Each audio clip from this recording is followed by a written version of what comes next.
running as an act is political. And you know who taught me that? Tim Walz.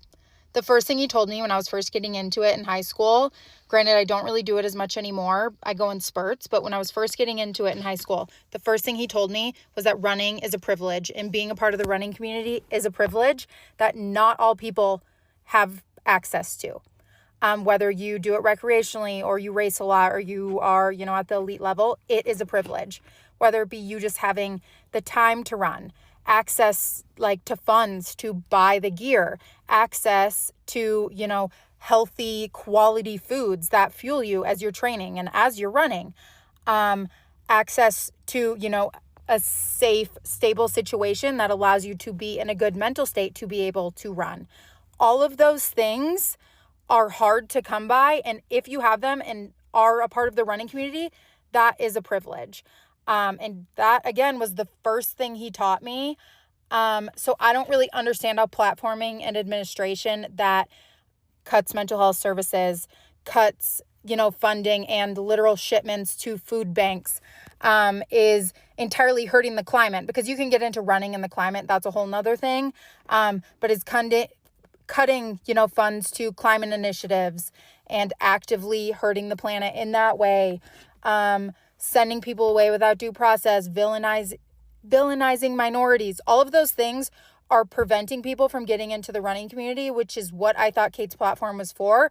But it's also just damaging to society as a whole. We should not be normalizing these people. I'm not going to tell anyone what to do with their page, but I think it's insulting to my dad to leave a certain video pinned, especially when he stands for quite literally the opposite of what this administration is doing. You don't get to both sides this. It's not both sides. We are quite literally talking about good versus evil here, and I'm just really disappointed the whole thing happened. I was there when that video with my dad was filmed, and I was very impressed with Kate, and this is just extremely disappointing. Hey! How many miles are you running today? No miles, because we're at the beautiful White House, but why don't I give you a tour? Let's do it. My name is Caroline Levitt. I am from New Hampshire, and I am the White House Press Secretary, and this is the beautiful White House. We're currently walking on what we call Pebble Beach. This is where all of the press hang out. Guys, we have to stop for a second and look at this. I can't believe you get to wake up and be here every single day. Is this a dream come true for you? It is a dream come true. The White House is so beautiful, especially this time of year. That's where President Trump and the first family lived, and then this is the front entrance to the West Wing. What is your roles and responsibilities at the White House? Yeah, my job is to relay the president's message and his agenda and his views and feelings to the American people through the press. What is your favorite space at the White House? Well, why don't we go right in here and I will show you. And here you are, James S. Brady briefing room. It's historic and it is quiet right now, but typically on a briefing day you would walk in here and it will be packed with journalists from all across the world who show up to the briefings to ask me questions. It's a lot more intimate than I thought. That's the initial reaction of everyone who comes in here. It's way smaller than you would imagine. We need to make it bigger so we can allow more voices in. What do you do for preparation before walking into the ceremony? I pray to God before every briefing. It's a moment to just ground myself and level set. But before the prayer comes a lot of preparation. My team and I are just reading the news, consuming everything. I talk to the president multiple times before I take the podium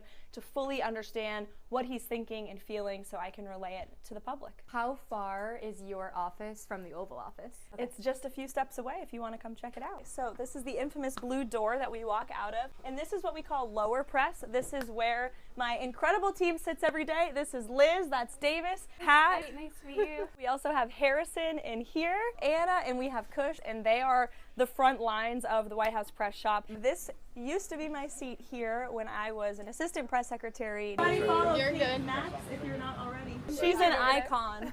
This is my office. I have obviously photos of myself with the president. You also have a picture of me, and that's my baby, my 9-month-old son. That was from our senior staff swearing-in ceremony. And then this picture here is from my first briefing. This is my fun little cork board. This is a 7th grade class from Georgia who came to visit. Their dad is one of my colleagues here in the White House, and they asked if I could go speak to the students, and they wrote me and sign this cute little thing. Another picture of my baby on his first Air Force One flight. And then this is a meme that I love. It's a man pointing at a brain and it says, "No thanks, I won't be needing that because I believe everything the legacy media shows." So look, we want critical thinking around here. You started out as a White House intern during Trump's first term. What is it like now being back and being the White House press secretary for him?